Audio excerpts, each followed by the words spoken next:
friends, I'm Tina. Welcome back to Whispering Cottage Home. There's something especially beautiful about a cottage home filled with things gathered over time, a grandmother's serving bowl, a flea market lamp, a stack of old books, a floral chair you simply couldn't leave behind. But there's a fine line between a room that feels lovingly collected and one that simply feels crowded. Today, I'm sharing 10 secrets for creating a beautiful vintage cottage home that feels full of personality without looking cluttered. We'll talk about choosing the right treasures, repeating color, mixing patterns, arranging collections, adding useful storage, and knowing when a room has enough. These are simple decorating ideas you can use whether you're planning a whole room refresh or simply rearranging what you already own. Before we begin, I'd love to know, what is one old treasure in your home that you would never want to part with? Maybe it belonged to your mother or grandmother, or maybe it was simply a lucky flea market find.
Secret 1. Choose one clear focal point. One of the easiest ways to make a collected room feel orderly is to decide what you want people to notice first. In a cottage living room, that might be a painted fireplace mantel, a floral sofa, a beautiful pine cupboard, or a large vintage landscape over a console table. Then let smaller pieces support that feature instead of competing with it. For example, if your floral sofa already carries rose, sage green, cream, and soft blue, you don't need 10 equally strong colours scattered around the room. Repeat 2 or 3 of those shades in pillows, pottery, books, flowers, and artwork. That repetition is one of the simplest interior design tricks for making a richly decorated room feel intentional. Secret 2. Leave a little breathing room. Collected doesn't mean every surface must be filled. Try removing 1 or 2 objects from a mantel, sideboard, or coffee table. Leave a small stretch of empty wood or painted surface between groupings. That little bit of space helps your favorite pieces stand out. And this leads naturally to our next secret, because once you know what deserves attention, it becomes much easier to decide what should be displayed together.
Secret 3. Group similar treasures instead of scattering them. 3 creamware pitchers grouped on one shelf usually look more intentional than 3 pitchers placed randomly around the room. The same is true for vintage plates, old tins, framed family photographs, transferware, baskets, or small framed paintings. Think of each grouping as a little story. On a kitchen shelf, you might place an old yellowware mixing bowl beside 2 smaller crocks and a folded red and cream gingham towel. In a dining room, a china cabinet might hold blue and white dishes with just a few clear glasses to give the eye a rest. Secret 4. Vary height and shape. A good display should not look like everything is standing in a straight line. Use a taller piece at the back, a medium piece beside it, and something lower in front. Old books can lift a small vase. A cake stand can raise a favourite bowl. A framed picture behind a collection gives the arrangement some height. This is also wonderful for home organisation because your prettiest everyday pieces can become part of the decor instead of hiding in a cupboard. And friends, I'm curious, are you someone who collects one particular thing? Or do your favourite treasures come from all sorts of places? Tell me in the comments. I always enjoy hearing what finds have followed you home.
Secret 5. Repeat your main colour. Pattern-rich cottage rooms can hold quite a lot without feeling busy when the colours connect. Choose one main colour and let it appear several times across the room. Maybe your main colour is French blue. You could repeat it in a striped chair, a few dishes, a painted stool, and touches in the curtains. Then add smaller amounts of butter, yellow, faded rose, or garden green. The colours don't need to match exactly. They simply need to feel related. Secret 6. Mix patterns by changing their scale. If you love florals, gingham, stripes, plaid, or toil, you do not have to choose only one. The easiest approach is to vary the size. A large cabbage rose floral on an armchair can work beautifully with small gingham curtains and a narrow striped cushion because each pattern has a different scale. What usually makes a room feel too busy is several bold patterns all fighting for attention. For an affordable room refresh, start with textiles. Changing pillow covers, a tablecloth, or cafe curtains can give you the feeling of a home improvement project without beginning a major renovation.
Secret 7.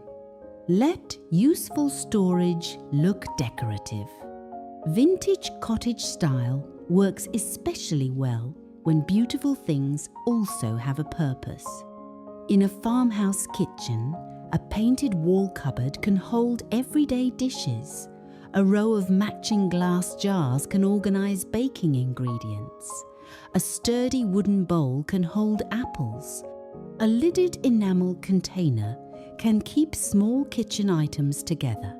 Good kitchen storage doesn't have to disappear behind modern cabinets.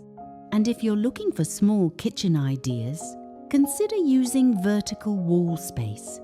A narrow plate rack, peg rail, shallow shelf, or vintage-style cabinet can provide storage without taking valuable floor space. Secret 8. Mix closed storage with open display. Not everything deserves to be seen. Mail, Batteries, spare cords, instruction booklets, and everyday odds and ends can quickly spoil a beautiful vintage room. Use drawers, cupboards, boxes, or baskets for those less attractive necessities, then reserve your open shelves for pieces worth enjoying. That balance is one of the best ways to keep vintage home decor looking cared for rather than crowded.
Secret 9. Add something living. Fresh flowers or greenery can pull an entire cottage room together. They don't need to be elaborate. A handful of garden zinnias in a clear pressed glass vase, grocery store tulips in an old pottery jug, or clipped leafy branches in a simple crock can bring colour and freshness into a room filled with older furnishings. Look at the colours already in your room and repeat one of them in the flowers whenever you can. Secret 10. Stop before every space is filled. This may be the hardest secret of all. When you love old treasures, it's tempting to keep adding just one more thing. Instead, stand at the doorway and look at the entire room. Can you see the main furniture clearly? Do your favourite collections have room around them? Is there a place for your eye to rest? Can you easily use the table, chair, counter, or cabinet? If the answer is yes, you may already be finished. A beautiful cottage home doesn't have to prove how many treasures you own. It simply needs to show which treasures matter to you.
The loveliest cottage rooms are rarely created all at once. They grow slowly, with useful pieces, family things, flea market finds, favourite colours, flowers from the garden, and objects that remind us of people and places we love. So whether you're considering a kitchen makeover, looking for affordable home decor ideas, or simply rearranging one shelf this afternoon, remember, choose what matters, group it thoughtfully, repeat your colours, hide the everyday clutter, and leave a little breathing room. If you enjoyed spending this time together, please give the video a like and subscribe to Whispering Cottage Home. And in the comments, tell me about one treasured piece that will always have a place in your home. Thank you so much for being here, friends. I'll see you next time.